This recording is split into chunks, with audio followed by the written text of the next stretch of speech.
This is an iHeart podcast. Guaranteed human. You are now listening to Vigilantes Radio, presented by the only one media group. This is the people's choice for quality interviews, celebrities, and special guests. Hosted by Demetrius Reynolds. Call in to join the mix at 701-801-9813. For the complete archive of episodes, visit onlyonemediagroup.com and be sure to like us on Facebook at Vigilantes Radio. We welcome all. Enjoy the show. Ladies and gentlemen, please welcome your host, Demetrius Whodini Blak Reynolds. Enjoy the show. What's going on, guys?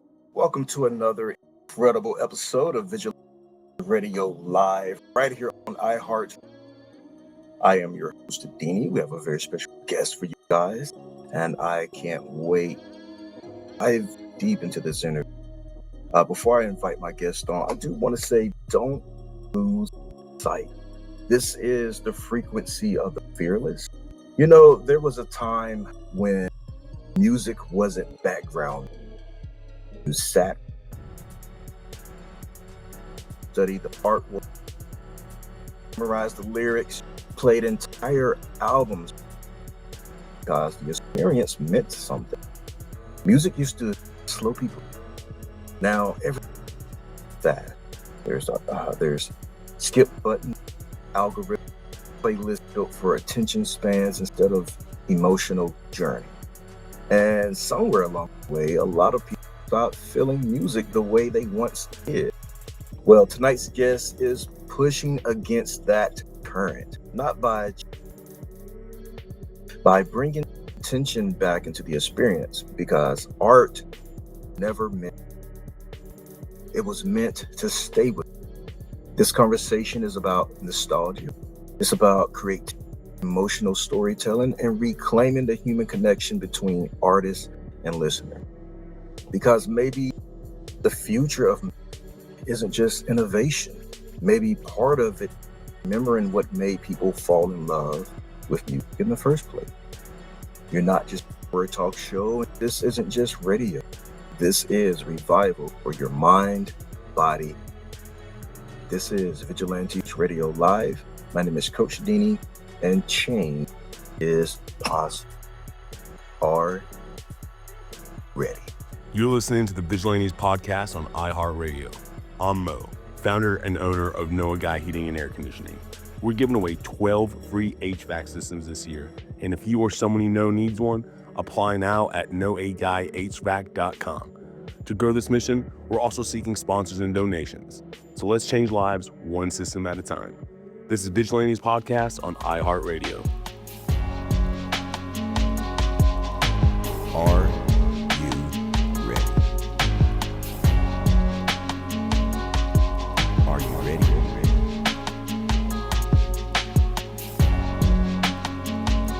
Are you ready? Well, let's go. Well said. Well said. All right, man. Welcome to the show, guys. Welcome to the show. Our guest is Julian Shah-Tayler, also as the Singularity. He is a singer, songwriter, producer, remixer, and composer whose work blends alternative, cinematic, and new wave influences into immersive musical experience. Throughout his career, he has collaborated with legendary artists connected to David Bowie, beyond, while also building a respected solo catalog, recognized his acclaimed album. Maybe I may pronounce this. I'll let you do. What's the name of your acclaimed album? The acclaimed one. I don't know. I have a few acclaimed ones. Elysium, maybe, or Hone Tatamae. Those are the last two. Hone Tatamae. Is that correct? That's as far as I know. It's a Japanese phrase, and I'm not Japanese, so maybe I'm mispronouncing it as much as anybody. Well, this album was named the number 2 album of 55 by New Wave Podcast, and his latest restore emotional connection to music throughout through physical listening experiences and intentional artistry. So please join me saying welcome, friend, to Julian Shah-Tayler. Welcome, my friend. Taylor. Shah-Tayler. S-H-A-H. Shah. Julian Shah-Tayler. There you go. My apologies. But welcome. Before we dive deep, what's been on your heart, mind?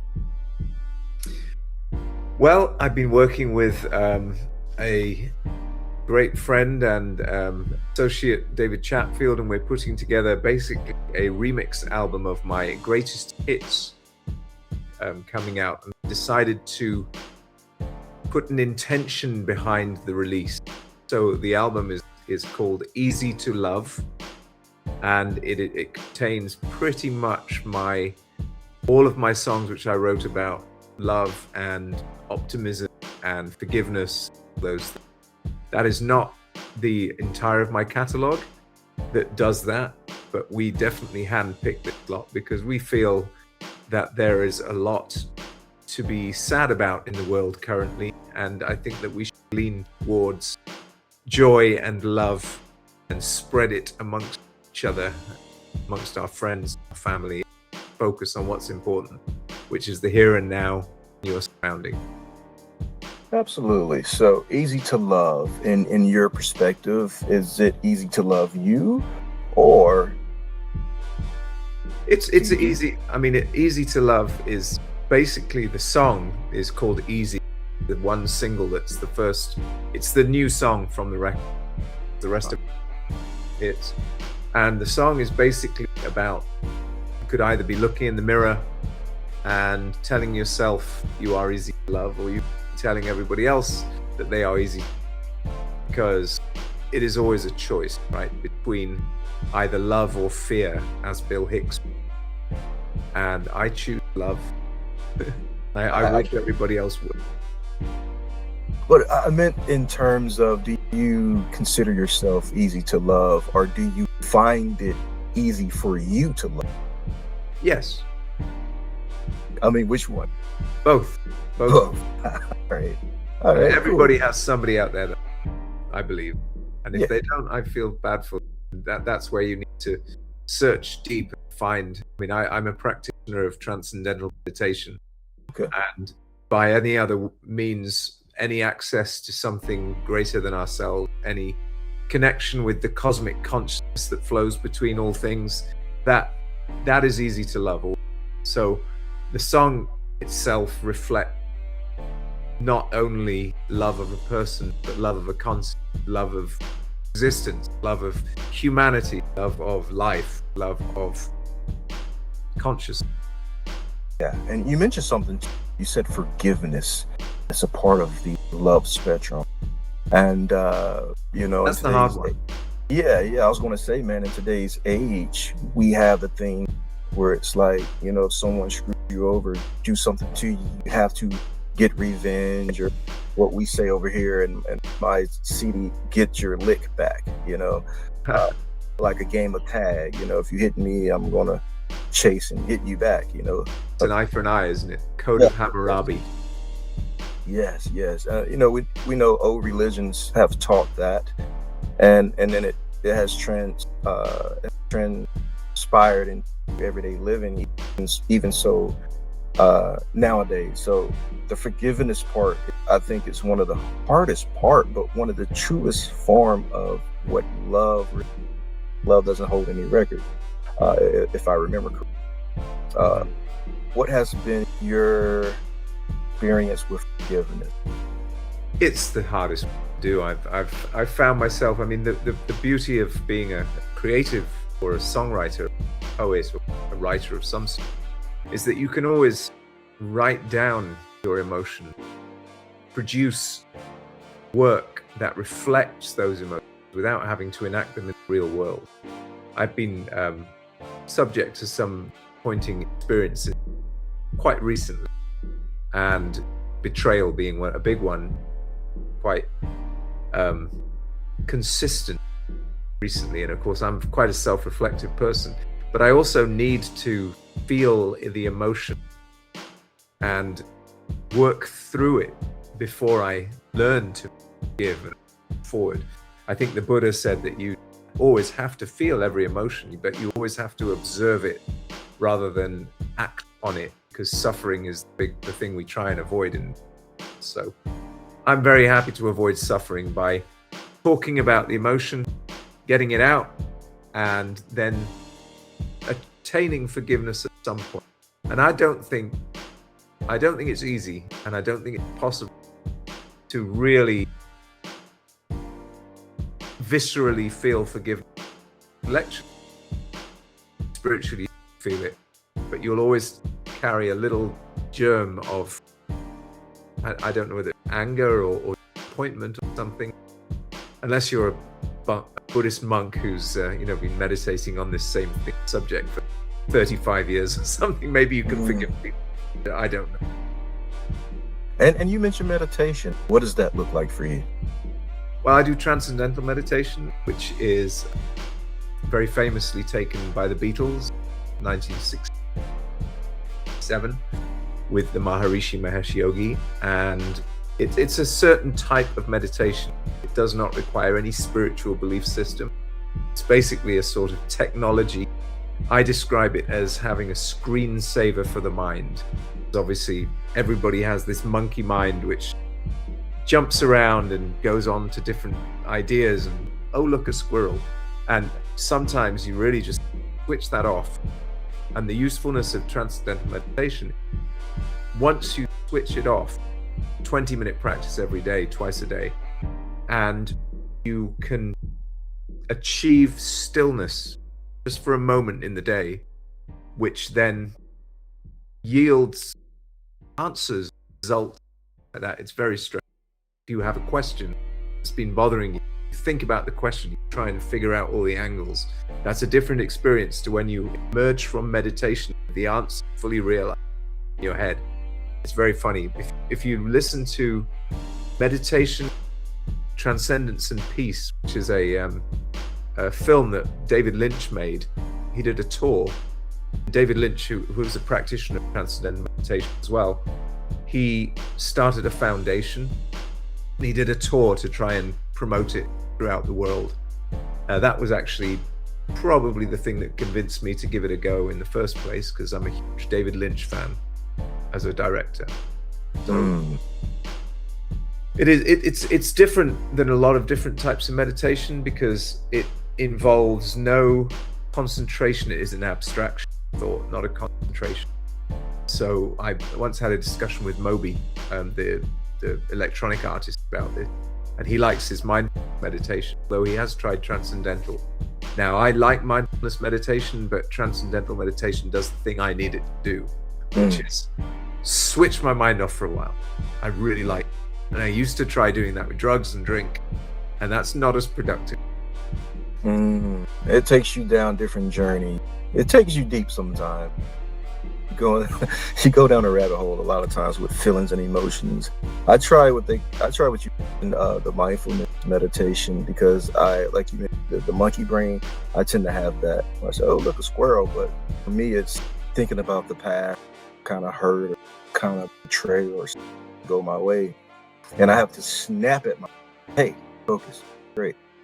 This way, not go straight, look, or you'll run into. You need the focus. You don't have focus, then you just go all over the place.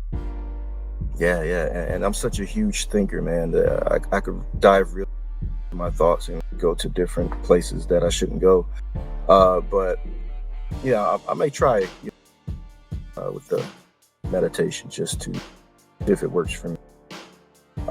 So you also mentioned that you're putting out what you consider the greatest. So who helped in that the greatest hit, and how did you? I can assume that is a very hard task to take a collection of work throughout the years, your progression, and decide which one is the greatest hit. In reality, it was. They are pretty much the ones that have all the streams on Spotify. That today seems to be the metric by which we judge music. disappointing. One of the things that we're doing with the label is we are manufacturing CDs that will be shipped and sold with the CD player, because we're trying, I mean, it's going to be, reasonably priced. So kids these days can sound so old saying that. Like, kids these days don't know what it's like to listen to music properly. But kids these days don't really experience, as you were talking about in preamble, started the conversation. I grew up with albums. I looked at the album, took it out, and it smelled a certain way, and there was an inner sleeve and lyrics. Get really immersed in this idea of an entire album. And it is a sit-down, experiential piece of art. And something happened where that was removed. Now, CDs maintained that tangible aspect. Now, you can buy CD players very cheap. A lot of people don't own them. Like when I play live shows, I sell CDs, sold more CDs, ironically, strangely, for the last few years than I did in the entire time when more popular. Because people want something signed. They want their name on it, they want my signature. It's a memento, but they don't actually ever play it. Now, we decided if you give people actually a, then they will have an incentive to sit down and listen to the record, start to finish, all the way through. I do that all the time. Certain albums put on, and I will listen, I will experience that record, because when you make art, it is incredibly important to get the sequencing right, to get the track list, because that's the trajectory of the thought of the record. I mean, my last two records, Hone Tatamae and Elysium, I put so much time and thought into which song followed which song. Sometimes I put little transition sections to get from song to song, because the narrative of the story of the album is as important as the song. Now, you may have a hit on that album, which is what we've done, and we've selected certain hits, but we've selected and I keep on putting hits, inverted commas, because, there are plenty of people don't know who I am, so they don't know them as hits. But what we've done is we've selected songs that we feel fit in the certain theme of the album. The theme of the album is joy, it's love, it's forgiveness, it's those. So also they're the popular songs, the most open-minded. They come in, be part of it. Whereas a lot of my songs are very personal. So I like to combine open with the extremely personal, because all my experience of writing, a lot of people get in touch with me over songs I would not ever have expected to hear properly. And they say, listen, this song be a really miserable song about being unhappy. And they say, this song told me that somebody else feels this way.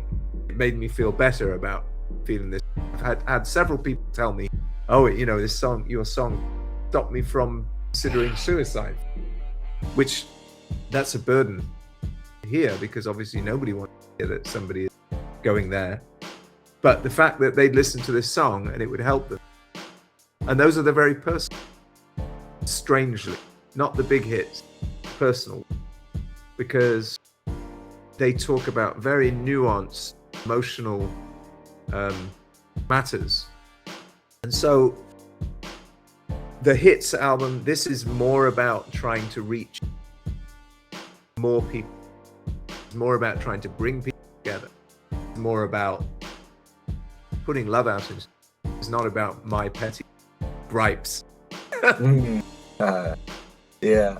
So that is why I asked the question about what a hit is, because if we're going by the numbers, the ones that really matter can get overlooked. I mean, that's how I consider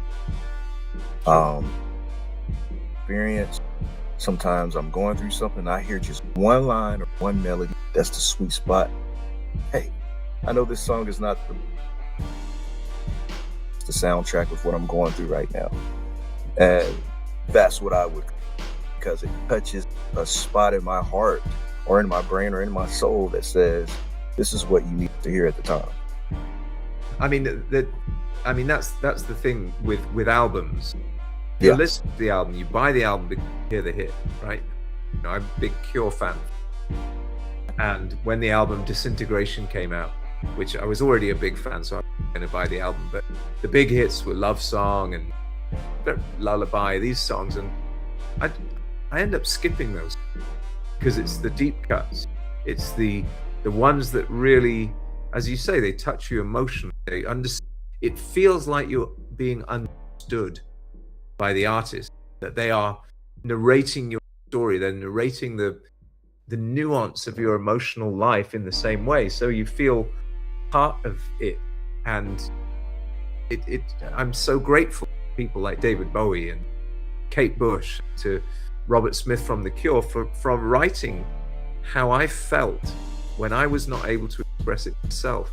And John Lennon does that for me, and I feel, you know, understood. You feel understood by somebody else. It gives you strength. You said people may not know who you are. So for those who may not know who you are, of course there's that, but who are you? I'm a musician. I've been doing this for a long time, and I have no choice. You know, I've had ups and downs with my career, and I just finished being in a band touring the world for 10 years straight. That's just come to an end. And I do, you know, I make music every day. I can't not make music. I have a studio. I just need to put out songs, and it is therapy. Like, as I was saying, you know, with the Betrayal series, there's this series of quite significant betrayals I've come on recently. And the way I deal with it, and the way I achieve peace, the way I attain forgiveness, I attain the ability to forgive, is by writing it down, by being angry, but being angry in a way that is productive, gives beauty. I promoted one song. I was very, very angry, let me down incredibly badly. And the song is a very angry song. But in the promotional aspect of that, I realized so many people had reached out to me over the fact that they'd been betrayed, they'd been let down, they'd horribly disrespected, or whatever it was. And so I did a sigil, like a magic spell, create the magic spell related to forgiveness and closure. And you burn the magic spell and you say the name of the person, give back the anger and the frustration. You give it back to the universe, cleanse it from your heart. You have to clean your own heart every day from all the rubbish the world throws at you to maintain the eyes and the soul of a child. If you're not a child, you get weighed down by everything. And I think I'd like to maintain, as an adult, I am an adult, and I have a daughter and I look after her as a father, but I need to maintain joy, and the only way I can do that is by accessing that childish. And I think that that's play world, Lila, call it in Ayurveda, the tradition. We have to play world, and if we don't play, then life is just a constant struggle. Wow, Julian, that doesn't answer your question. Well, it does, and it gives me more questions to ask. So keep talking, man. Well, Julian, before I ask those questions, because I think they're going to get pretty deep, but where are the? I was born in England, in Leeds, which is in the north of England. Kind of, if you can imagine where Manchester and Liverpool are, you just go right across the country, and it's in the middle. It's the furthest city from the ocean you can get in England. And I'm Welsh, Scottish, Irish, Pakistan blood background. And I went to boarding school. I went to Hogwarts, mapped the basis for Hogwarts boarding school. Pretty magical. It was pretty magical. They didn't teach me any magic. Only how to sing. But you're doing some form of magic now. I 100% believe that. I tell my daughter all the time, it's like the real practical magic isn't waving your wand and making something appear. What it is saying words that communicate with, that make their life better, that manifest good things. That's magic. And that is word. Man, you have all the parts that I've ever read in a book. Recordings, musical talents, the magic, the words, the intellect. You have the looks. You got to go. Yeah. So that don't have to. Why is it? Why don't? I mean, I wake up with songs in my head. I hear songs in my dream. I've always heard music everywhere, whether it be sputtering of an engine or the mellifluous lilt of a baby cry. Everything contains melody, and everything contains rhythm. The world pulses on strings, tiny little strings pulsing. That is what the universe is created. Everything is music, and if you can tap into that, and as I say, it's therapy. I mean, if it's the lyric, and if I can take anger and frustration, turn it into beautiful melody that can communicate something to somebody, that's all I need. I need communication. I want to communicate with other people. Love. People are wonderful. They can be misled, ignorant, but in their core, really boil it deep down, everybody is pure soul, loaded with experience. Experience is filtered cynicism and anger and frustration.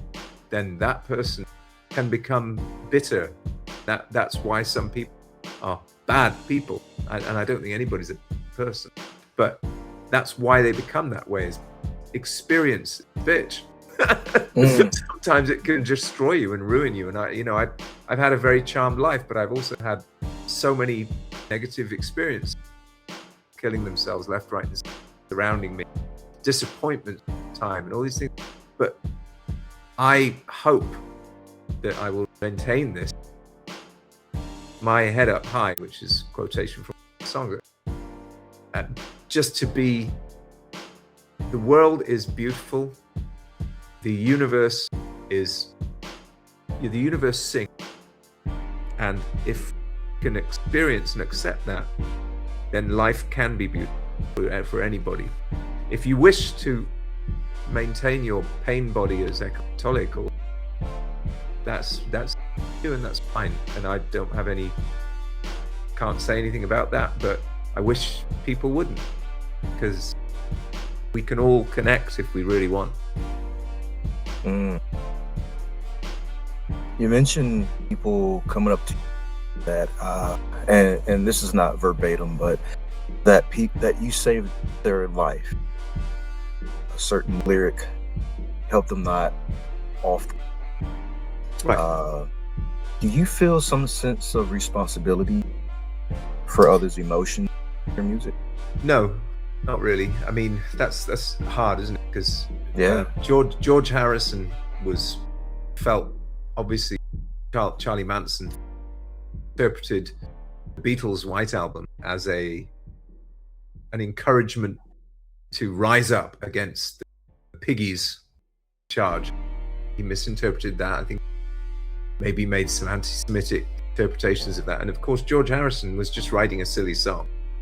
So you just kind of have to distance yourself, in the same way as I just went to see the film Michael last night, and I love Michael Jackson. Wonderful, wonderful artist. Really good film. Enjoyed it. May not have dealt with things that the whole story. And there are people who would like to, have Michael cancelled, and for whatever reason, but I think you have to separate the art from the person. And especially if you're writing something that helps someone, that's great. But if somebody blames you for something, if it's not your intention, you have to be removed. So no, I mean, I appreciate that people have so affected emotionally. What I really do, feel honored, but I also don't feel responsible for that. That was them interpreting what I was doing, not me doing what they're telling me that I did. Does that make sense?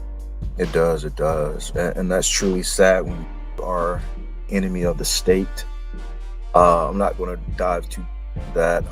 Just being in the industry and knowing certain things, it can eat you alive when you don't play by the rules. There's one artist who did get caught with his hand in the cookie jar, and now he's paying for that, rightfully so. But no, I'll leave it. All right, so conscious tell you music potentially save their life. Consciously, do you think about what you're writing, putting into your song? Yeah, I mean, I'm being a bit flippant saying that I don't feel responsible, but there was on my second, it was named under the Singularity. I've changed all the names now because Julian Shah-Tayler is how I'm going. But the second album, there was a song at the end. The song was about actually me having a crush on a girl. Most of them are a bit like that. And you know, it was on the album. It was the reason I put it last on the album is actually because was a weird song I didn't think anybody would listen to, so it went last on. And I'm very proud of it. It's great, sounds great. The production values, like I felt like I did something. So the song coupled with the production side, that goes on the, and then that young lady actually, Texas, got in touch, just come out of the blue and said, you know, that song really helped my pop.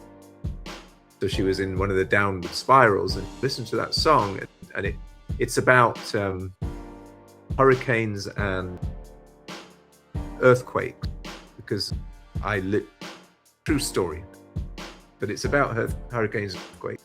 And of course she took it as being emotional hurricanes and emotional earthquakes, which is fine. That's I like to put double meanings in.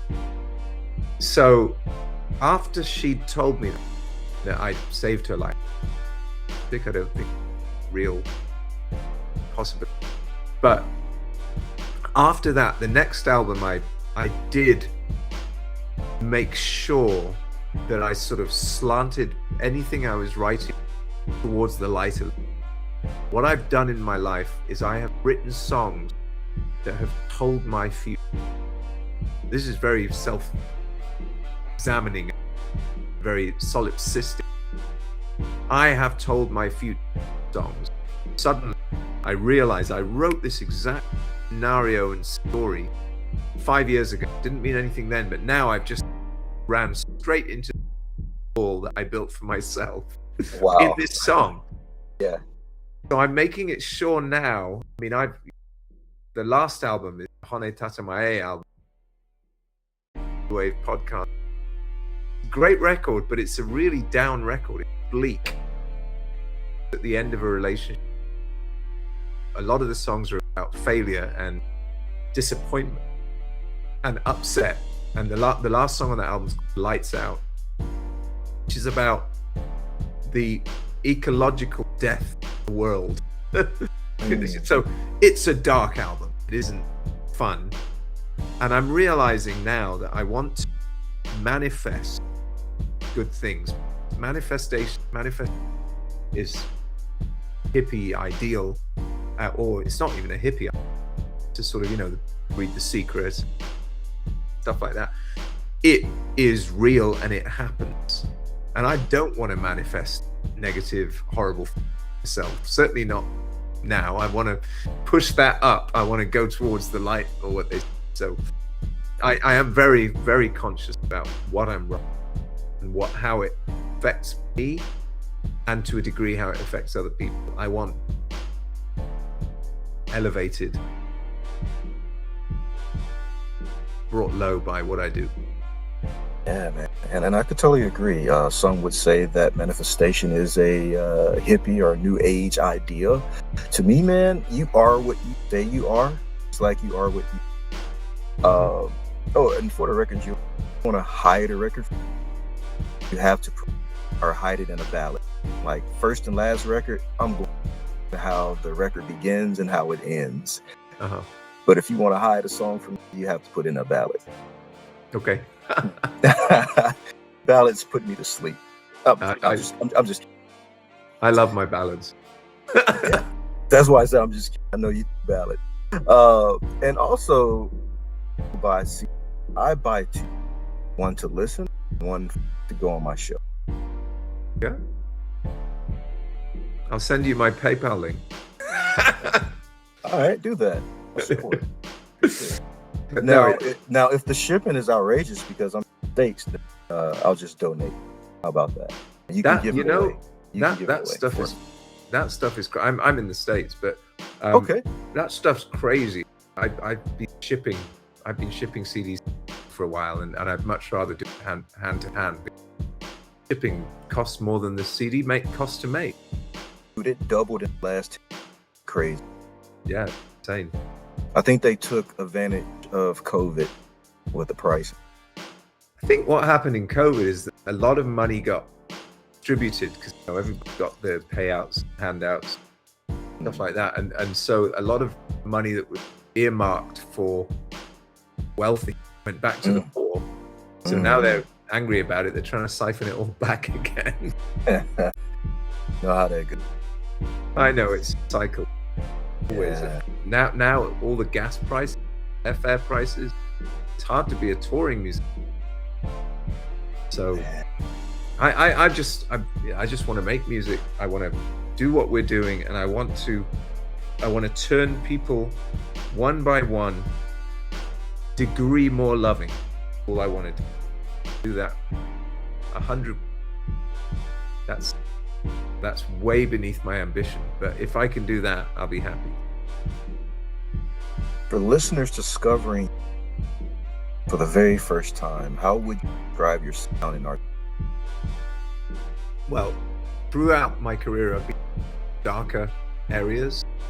People always describe me as a mix of David Bowie, Depeche Mode, and Prince. There's a lot of darkness, textural stuff going on. It's quite electronic, but there's also a lot of, my first artist I fell in love with, Prince. So a lot of the rhythms are more on that sort of like Princey vibe, but then a lot of the songwriting are on the art rock Bowie vibe. So it's an interesting combination, and I also go kind of psychedelic. I'm classically trained music for 10 years, so there's a lot of classical in there too. It wouldn't show, but I won't write a song generally that will be repetitive and boring. I will always put lots of effort into making the song develop in an interest. So that doesn't necessarily work on the radio. On the radio, they just bang, bang, bang. So, and I do have a few of those, and I'm very proud of it. Every song is my baby, man.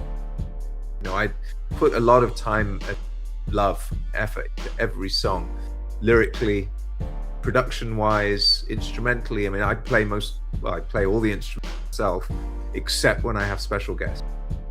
So I'd say 95% of my music is just me. It's a little insular. So I never get anybody to tell me, okay, that's crap, stop it. So maybe everything I release is crap. So I think it's okay. and see, some other people do as well. So. I thought you said your training didn't show in your work. You just told me you played almost every instrument in your project. It definitely.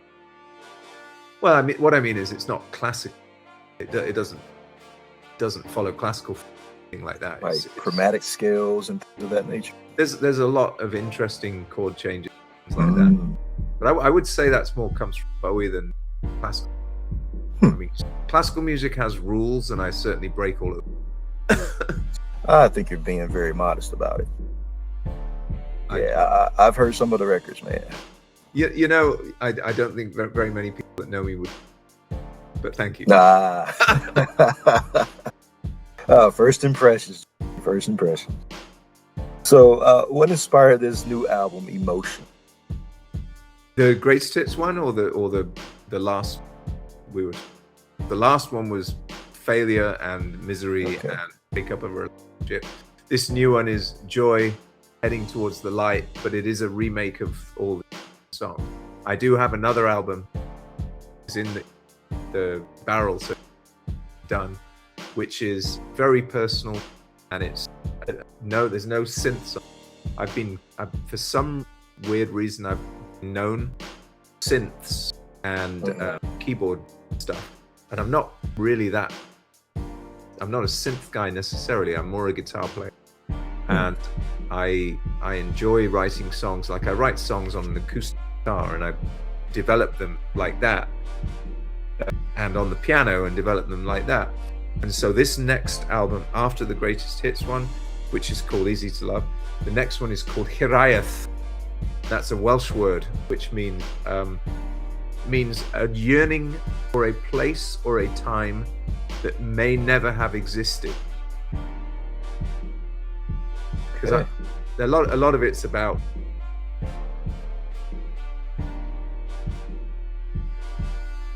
it's a yearning record. It's like it's remembering situations. One of them's about the first time I made love to a beautiful woman, and that specific situation as a diamond in time in my life is very, very important.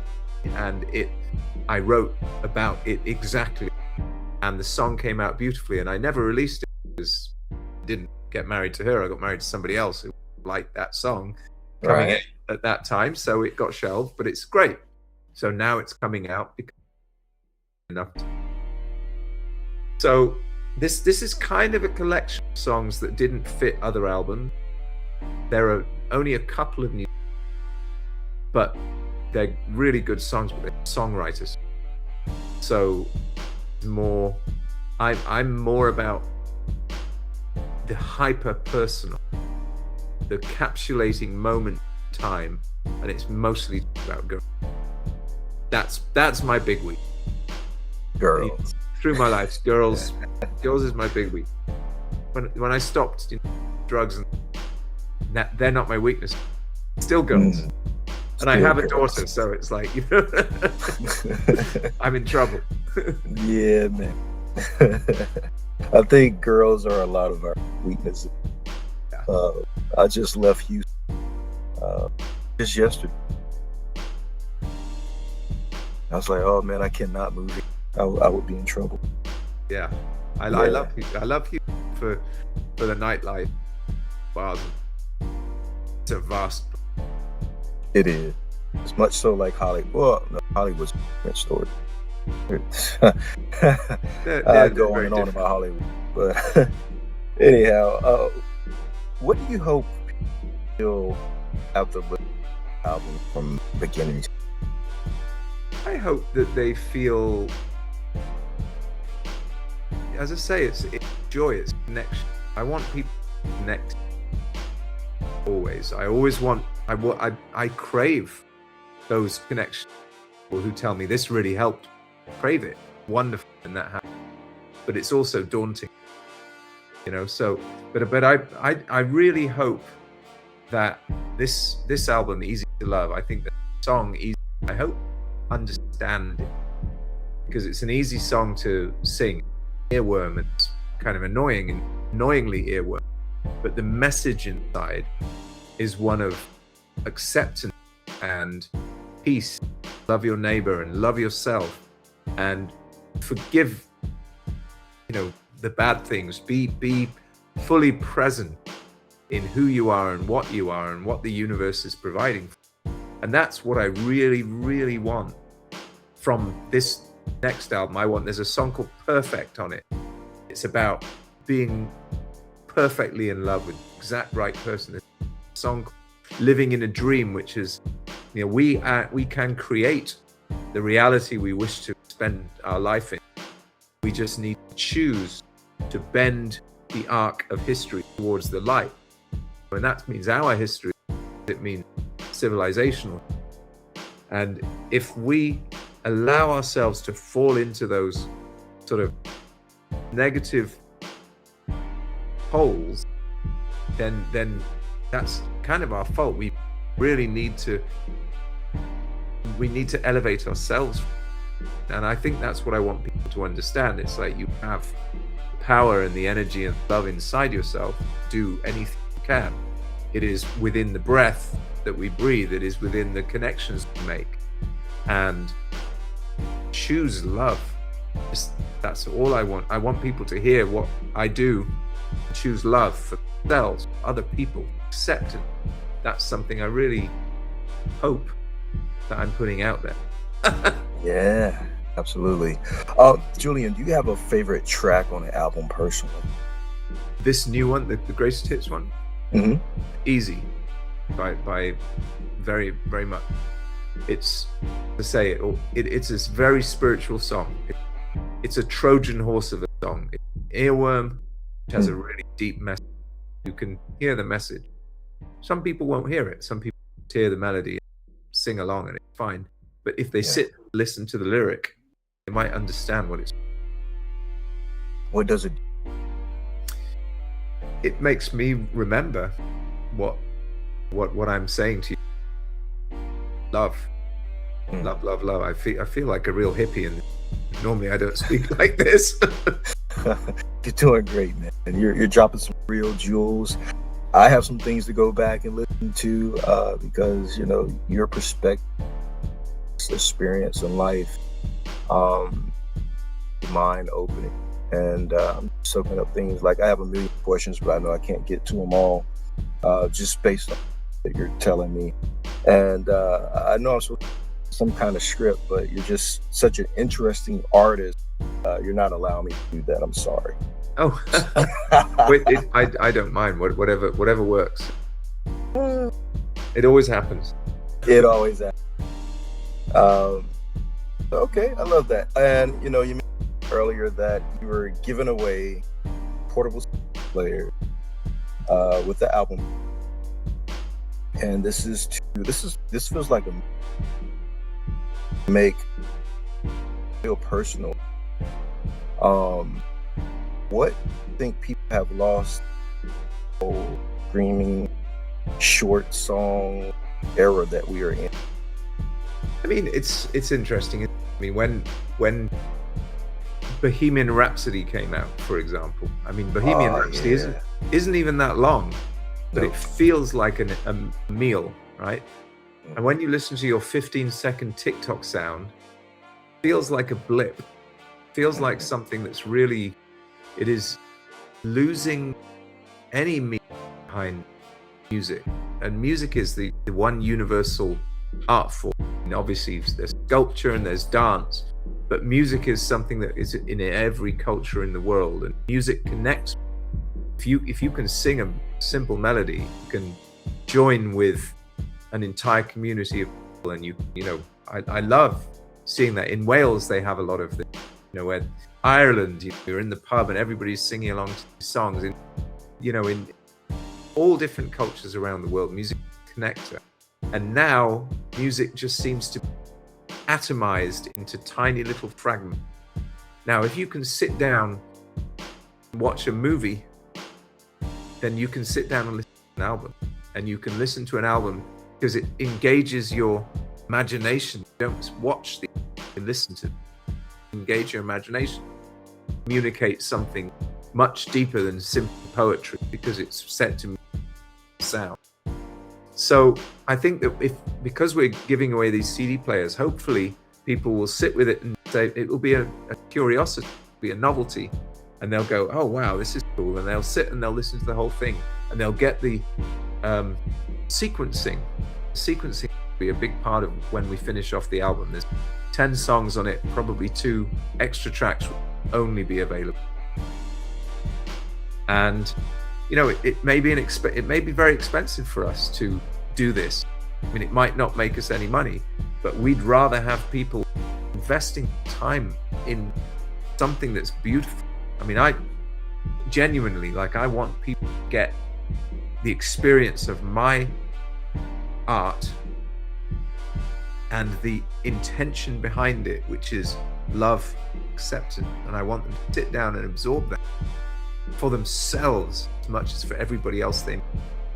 And that's the only way you can get kids to sit down, is to give them something to play with. Like, you know, it's going to have artwork, going to have all that stuff, and we might even, you know, put a branding on the CD player. I'm not sure, we haven't quite figured that one out yet, but I think it's a way of making people just sit with something, because otherwise they skip the song, they miss maybe the song that, you know, we were talking earlier. It's like the one in the middle of the album that isn't the hit. That's the one that would really make their life better that day. Maybe that's the one that will give them a message that they'll take to the end of their life. I don't know how many songs you've heard that have just really, suddenly it makes a click in your mind. You can almost hear the click, and it puts something in there that you never forget. Yeah, at least that's the way I try to I was with a buddy on a road trip, and he's playing like 30 seconds of each song off a playlist. I'm like, dude, either you're a terrible DJ or I feel like I'm in an A&R meeting. Like, what is going on? He's like, well, 30 seconds is all I need. I said, dude, you got to let it ride. Like, we're on a road trip. Let the music ride. It's funny, we did a lot of touring with Last Band Left, and I loved it when I was driving, because I control the CD, not CD player, the Spotify playlist. And what I would do is I'd just play a whole album all the way through, and nobody was allowed to take it off. I just sometimes those road trips are the only times you get to sit down and do exactly what I'm saying, you know. So I was supposed to be doing this art show, which unfortunately I've had to cancel, quite doing the way I wanted to. But what I'd like to control are listening with projections, and, you know, just soft couches where you can just play the whole album and allow it to envelop the thing, and switch off your mind and allow music to carry you somewhere. Not just give you a bop 15 seconds and scroll by. Okay, that isn't me though. I don't really do that. I'm a guy that. What's your number one record? What's the one you listen to all the way through? I have several. My go-to right now. This is going to be kind of hard. Spotify. I'm like the certified playlist genius, just to mix in music and projects. But if I have to remember correctly, probably this band called DC Talk. DC. Yeah, they released an album called Supernatural, and that is one album I can play from top to bottom, even the ballad and the poem that's in it. That's super long. I still, and you know, I wince at it every now and then, but I sit through it and like I can appreciate it. I'm gonna put that on my playlist right now. Supernatural remastered. Supernatural. Yeah. Got it. I'm gonna listen to that as soon as we're done. Yeah, and Charlie, I know you're gonna watch this or listen to it, either or, but Julian gets it. He who drives controls the playlist. That's the rules. That is. Nobody. That is the. Sure. All right. So, what advice would you give artists trying to stand out in today's music industry? I'm probably worst at giving advice on how to stand out. I just do what I want to do. And if people come around to you, then great. If they don't come around to you, just create art. Create all the time. Just what your heart tells you. One day, you'll hit on something and everybody will say, well, that was great. And if they don't, continue until that happens. Because it isn't about becoming, for me, I should say, it isn't about becoming a millionaire who, you know, churning out music and people are consuming it like mad. I don't want to be Ed Sheeran. I want to just do what makes me satisfied and happy. The thing that I want to be is authentic to myself. I want to be able to have the catharsis, the psychotherapy of writing songs, the way I do. And I have tried to write songs communicate with people. Some of them have, and some of them haven't, and you can't control it. It just have to keep on making it. It's a beautiful thing. Absolutely. Julian, is there something fans would be surprised to learn about you? I'm sure we learned a ton. I have. But your seasoned fans go with journeys, the dark phases of life, love, the aggression, all the. Still, though, there's something that fans would be surprised about you.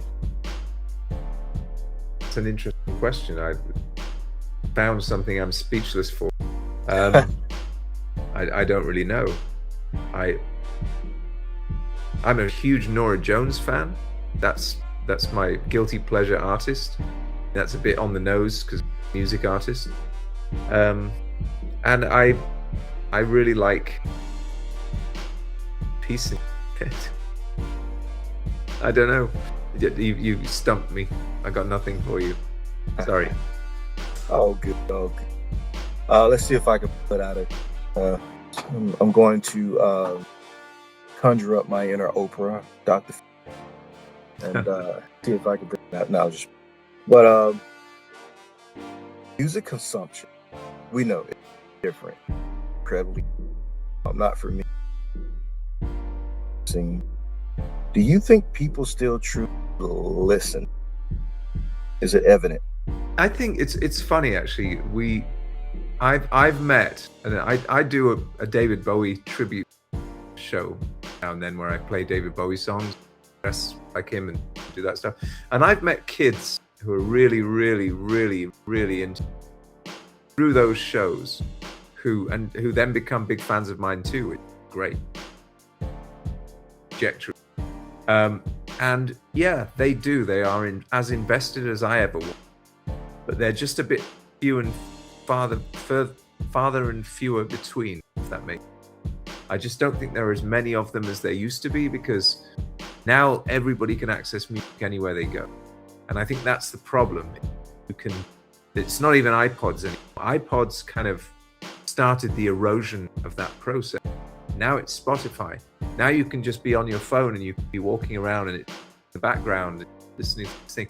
Some of these kids understand, and they're getting back into vinyl, getting back into CDs, and they are taking pride in their investment somewhere. It's like, classical music never went away, just got a much smaller audience. So the small audience, however, still maintained.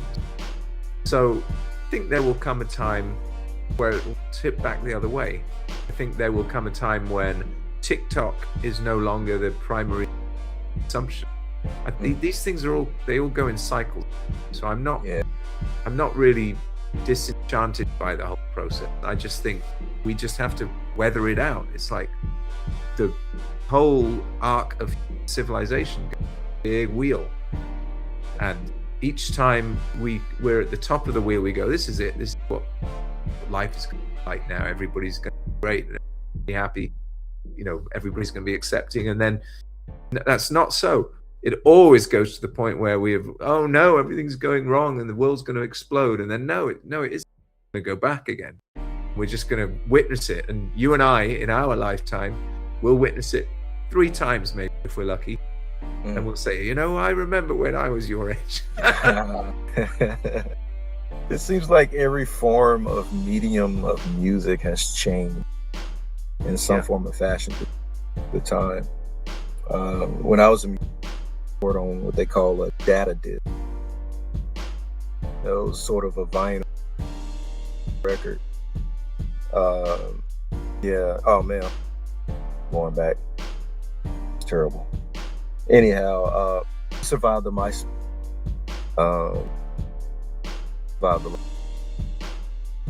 MySpace was actually great for me, if you remember. It's like it was the first sort of flowering of MP3s, so you could really reach people. I got loads of fans coming in from all over the place. You could geo-target them and say, well, coming to California this time, I can find 50 people I know in California, and with Facebook, it doesn't give you that facility. So we've turned into a more commercial thing. I need to point something out. It's very interesting. Somebody pointed out to me the other day that when Frank Sinatra was starting, people listened to playlists on the radio, and they only had 45 records. And it was Frank Sinatra that put those 45s and put them all together in an album. And then suddenly the age of the album started rising. So we're just back in the age of the single now. Wow. So maybe that's just going to go further. People are going to say, well, not getting what I want from Doja Cat. To disrespect Doja Cat, she's lovely. But at the end of the day, it's like, it is perfect for that sort of TikTok text. Doja Cat will make a record that is an album at some point, really put her heart and soul into. And does any. So I don't know. I didn't pick on Doja Cat specifically, and I love Doja Cat. I just think that she's done very well on the TikTok. Yeah. And when she makes an album that she feels is, mature and invested, that I'm sure she will do that, and that will then lead the people back into that context. And there are people like me who's just been making this long form music throughout the TikTok era, and nobody's listening to it because it takes more than 15 seconds to understand. But yeah, I don't know how long it will take, but it will come back. And there are still many of us, still many kids who are doing not a sustainable artist income enough, but if you do it for the right reasons, express yourself, not going to be a millionaire. You can't fail. You can't fail in art. Yeah, I'm not a Doja Cat fan. I listened to one project, song, and that was what was it? Paint the Town Red. Was a EP. Pretty solid project, but that's where it stops with Doja. It's funny. I have an interesting relationship with her because I remixed that song, actually, Paint the Town Red. Really? And with one of my clients that I work with. I think we did a really fun remix of it, and I really like that song. And first time I ever heard Doja Cat was this song she did where she's dressed like a cow. It's like I think it was like, bitch, I'm a cow. Bitch, I'm a cow. I'm not a cat. I don't say meow. Bitch, I'm a cow. I say moo. And it's really funny, and it's really self-aware, and it's really silly. And obviously beautiful, such a beautiful. And so I was watching that video, just like really being charmed by this like lack of self-consciousness. So I really like Doja. I don't know that much of her music. I got to be honest. I was only picking on it. That Paint the Town Red was the one TikTok song that was every single thing I saw on TikTok when I first joined was that song. 15 seconds, and she made herself into a huge star. Right. Isn't that crazy? It is. And I've never consumed that way, and I still don't. Every now and then, since TikTok, I don't know what you call them, reels or shorts or TikToks, and I would hear a real cool song. I'm like, wow, that's pretty cool. But that is not my to consume music. Speaking of that, man, has social media ever conflicted with your artistic process? I have a very fractious relationship with social media because it is such a necessary part of what we do as artists now. Excuse me, especially as somebody who has the only people who really follow me in a real sense that know me personally on social media, really personal, but on social media I have lots of people who are invested in me and like the fact that I'm actually on there and I'm actually replying to them. And I've met lots of them, and some of them come out to see me play, but the relationship stays as a sort of social media thing in the main. So I don't resent having to be there and connecting, because I love these people. They're really great supporters. but I resent the fact that I had to be there to meet them in the first place, and that it isn't a real relationship. So I don't know. I mean, I think the world would have probably got along quite fine without Facebook and TikTok, and we may have lost something moving into that realm. I mean, I spend my days replying to people who are writing rude things on my David Bowie page. This guy isn't David Bowie. He can't sing like David Bowie. I'm like, yeah, well, thank you. That's because I'm me. I think they're really annoyed that they can't upset me. But there must be. I mean, it gives platform rule as well with impunity. It's a problem. And I mean, why would you go up to somebody in the street and say, hey man, you're ugly. Your hair is horrible color. Why you got blue hair? You're ugly, you're stupid, and you got blue hair. Why you do this? They wouldn't. Yeah. But they would on TikTok. They would on Facebook. Yeah, they, I guess they feel comfortable behind the barrier that prevents them from getting punched in the face, like Mike Tyson would say. Exactly. Everyone has a plan until they get punched in the face. No, exactly right, though. I mean, it's like, obviously, violence is not the answer, but we certainly. I mean, it has made discourse coarser and crueler, and it's also, so some of the most wonderful and cherished relationships of my life have been started on social media. So it's both things, and it is possible to be. I feel it has given rise to a new type of bullying, which that's something.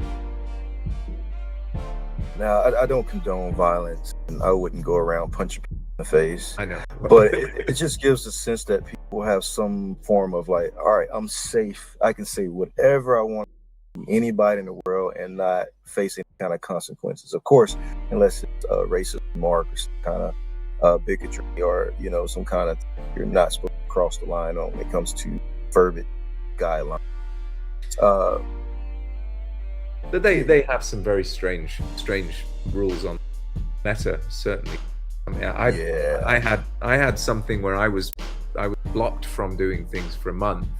There's something really stupid. It's like people are saying really unkind and rude things to me. And I wrote something which was a joke, which had no hate aspect to it at all. And I was blocked from acting. And the algorithm had determined that I was advocating drug use, which I absolutely wasn't. A joke. And it took away all my privileges. And it's like, well, I guess they're not going to take away the privileges of these people who are literally describing me as a shit emoji. It's like, okay, well, where are your... I don't really understand. Standards are backward. Yeah, it's very, very backward. I'm just surprised that you actually replied to hate comment. I find it fun, to be honest. I mean, I've done it several times where the person then backed down and said, "Oh, I'm so sorry, I didn't be rude, and I can see that you're doing your best," or whatever. And it that is an achievement. As I say, I try to put out as much positive as I can in any context I can.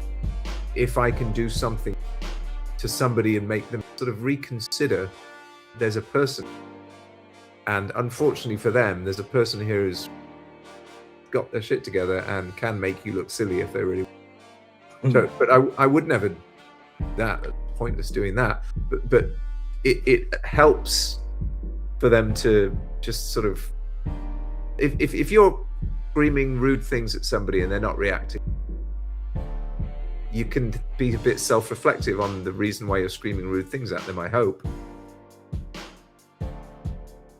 Definitely a look in the mirror.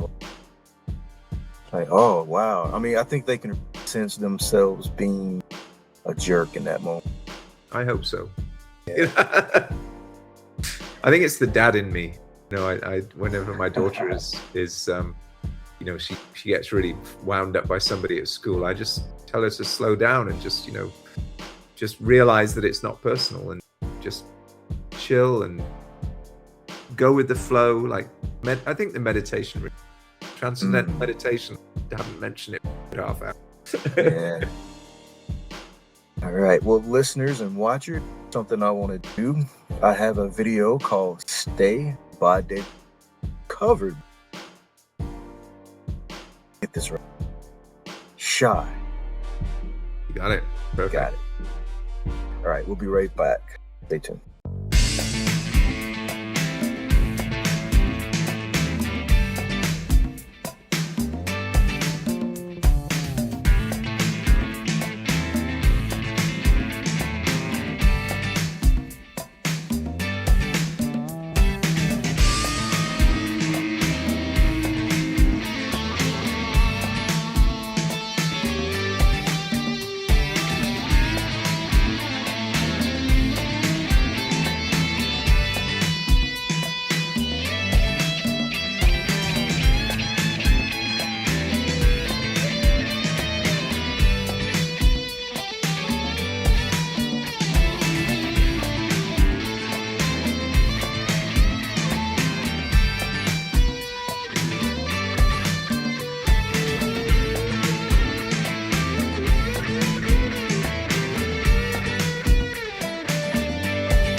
This week dragged past me so slowly. The days fell on their knees. Maybe I'll take something to help me. Hope someone takes after me. Guess there's always some change in the weather. This time I know we could get it together. If I did casually mention tonight, that would be crazy tonight. Stay. That's what I meant to say. Or do something, but what I never say. Stay this time. Really meant you so bad this time. 'Cause you can never really tell when somebody wants something you want to.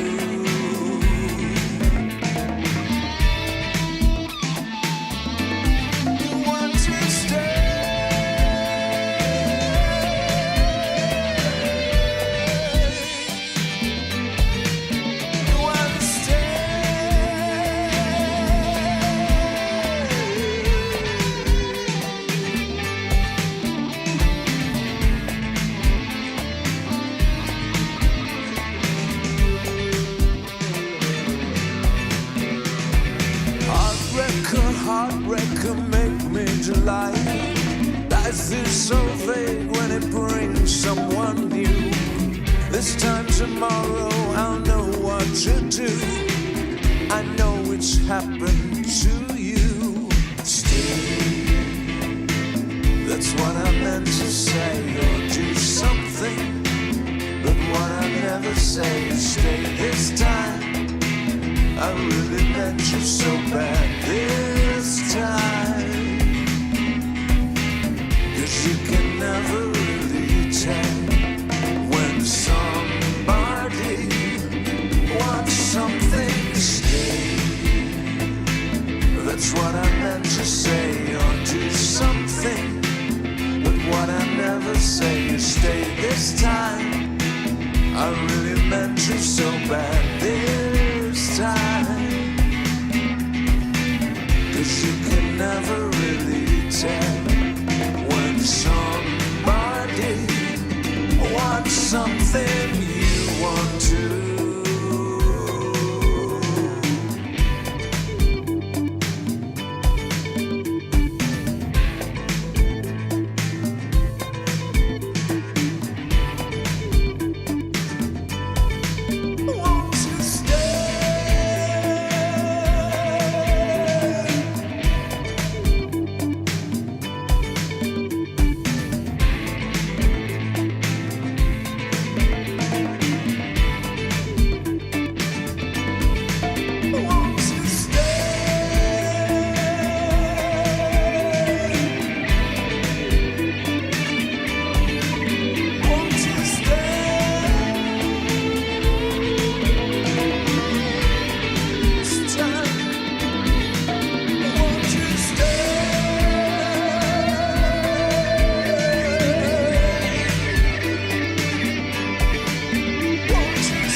All right. Welcome back again. That was Stay, David Bowie, but covered by Julian Shah-Tayler. Oh, so Julian's voice is incredible. I'm just going to put that out there. Yes, sir. Man. You hit some notes, brother, that I think you're going to become one of those primary artists on my plate. So I'm about to squeeze you in on the road trip. I hope so. I'd be very honored. Thank you. Definitely. Also, what I like about that video, there was a weathered book that read Echoes Past. I don't know, for that little scene, I had a lot of night memoirs and mementos, photos, old things hanging around in the back of my brain from Echoes Past that, you know, sometimes over a drink, a smoke. I don't know, that scene. Appreciate the artistry, brother. Thank you. Yeah, it's that's part of the station. I did a whole full album cover of the David Bowie album. It's 50 years old this year. Wow. And obviously Bowie's a very resonant thread in my life and my career, because I've worked with a lot of his associates, and I met him one time, and I think I'm one of the only people who tributes Bowie who's ever actually done work with his band members. So I think that's an honor, great privilege. I've Carmine Rojas, Mike Garson, and Kevin Armstrong, who I blessed to call friends and associates, compatriots. It feels surreal to have those guys on my record. Yeah, I could imagine. Wow. I don't know if I could pull that off. Sure. I mean, you know, if you get to know people and they take an interest in your work, it's always a possibility. And that's don't expect it to propel you into the stratosphere, but it certainly helps. It's a great honor. It's a surreal. I've lived a very surreal life, and it's less than half over. And it'll definitely help if you have the vocals of Julian. You're very kind. Sure, man. Before we let you go, for someone listening tonight or watching tonight or watching whenever this airs, who feels emotionally disconnected, overwhelmed by noise, or burnt out by the speed of modern life, what is one thing music, specifically your music, can still teach us about being human? I think it's just the matter of slowing, finding that space within specific types. My record, which takes me somewhere, places me there, and it's a retreat, a psychological retreat. It's like, for me, transcendental meditation is a practice. And there's an album by Talk called Spirit of Eden, which is all enveloping, and it creates space which allows you to just forget about everything, all the stuff that in the world that troubles you. Yes, you have to deal with it. You can't ignore it. It won't go away. But you can retreat for a 35-minute period of time, and you can be enveloped by this beautiful, sonorous bath and experience, be inside it. And I think that particular album, Spirit of Eden, that is that record. It isn't challenging in any way. It is a very arty, it's jazz oriented, but it gives you this sort of timeless, spaceless area, yours, that 35 minutes, 40 minutes, however long the record. And I think that you need to find that for yourself.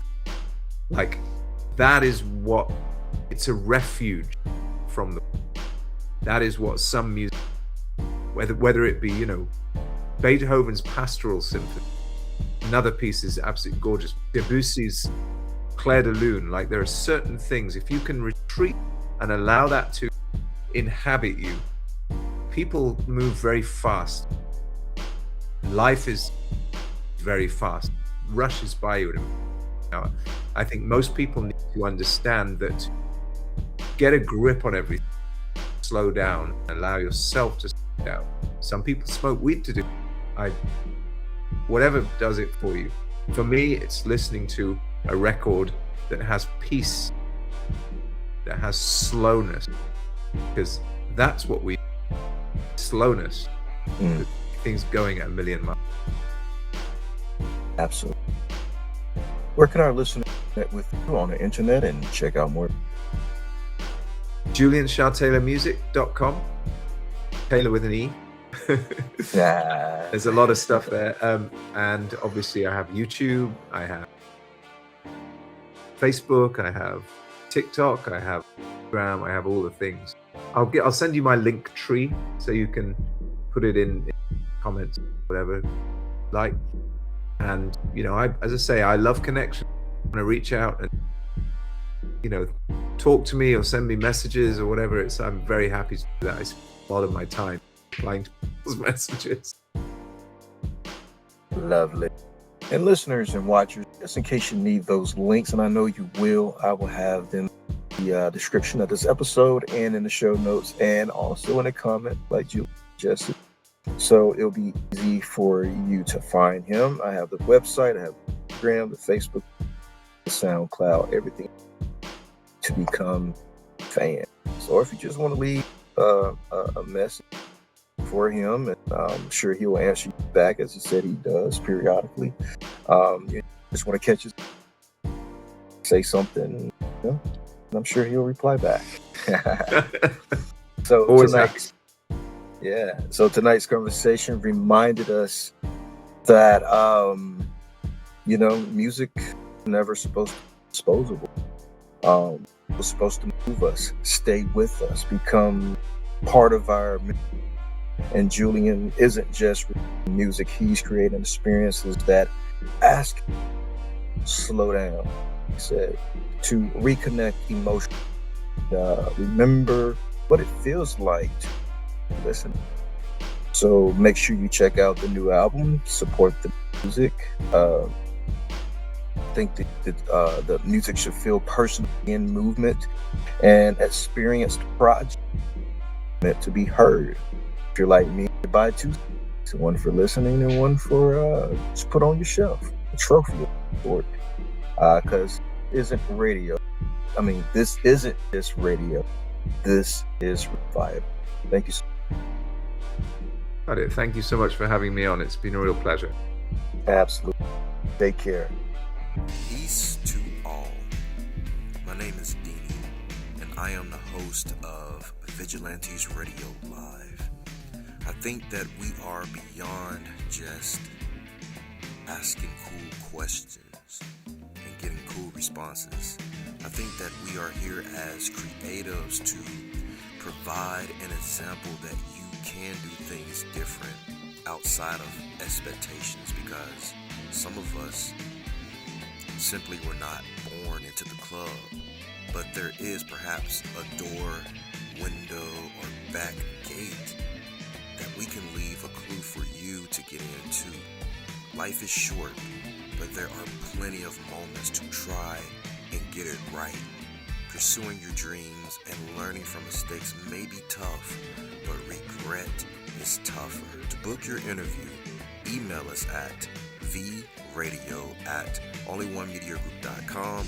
That's a V as in victorious. Or visit onlyonemediagroup.com. I'm counting on you. Heaven, we all are counting on you to step into your purpose and your passion. You are listening to Vigilantes Radio Live on iHeartRadio, providing you with an opportunity to dive deeper. What if the thoughts you keep to yourself are the exact things everyone else is feeling too? That's the idea behind the powerful podcast, Say It Anyway, with Corey Prophet Boyd, available on Spotify and Apple Podcasts. Each episode discusses real-life issues, grief, anxiety, relationships, mental health, growing up poor, finding joy, surviving the hard times, and the conversations most people are too afraid to have out loud. Hosted by nationally board-certified massage therapist and multimedia professional Corey Prophet Boyd, Say It Anyway blends humor, heartfelt storytelling, and real-world insight into conversations that remind listeners they are not alone. Say It Anyway is funny, emotional, relatable, and deeply human. Listen now on Spotify and Apple Podcast. Say It Anyway with Corey Prophet Boyd.